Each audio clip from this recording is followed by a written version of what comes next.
I once met a ghost on a highway. This happened when I was 20 on a road trip to Austin, Texas. I had an old, beat-up Ford F-150 packed with road trip essentials, snacks, black coffee that kept me juiced, and a playlist of Bob Dylan's greatest hits. The sun was just starting to set as I cruised down Highway 290.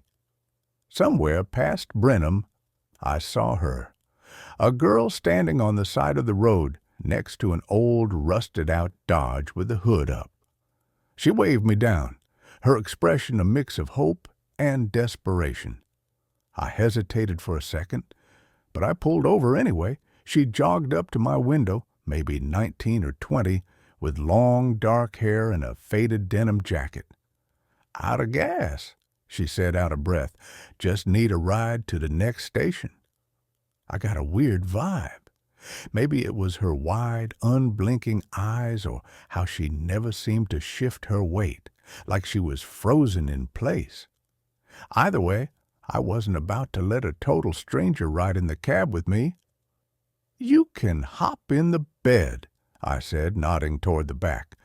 "I'll drop you off at the next station." She looked at me for a long second, then gave a slow nod and climbed in. I watched her settle down before pulling back onto the highway. 10 minutes passed, then 15.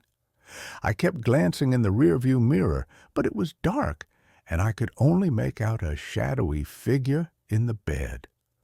Finally, I spotted a gas station up ahead, a small run-down place with flickering lights and a single pump. I pulled in, hopped out, and walked around to tell her we'd arrived. She was gone. The truck bed was empty. No footprints in the thin layer of dust. No sound of a car door slamming shut. Nothing. I checked inside the store, asked the guy at the counter if he saw a girl get out of my truck. He gave me a blank stare and shook his head. I walked back to my truck, heart hammering. I even checked under it, half laughing at myself, half panicking. Nothing.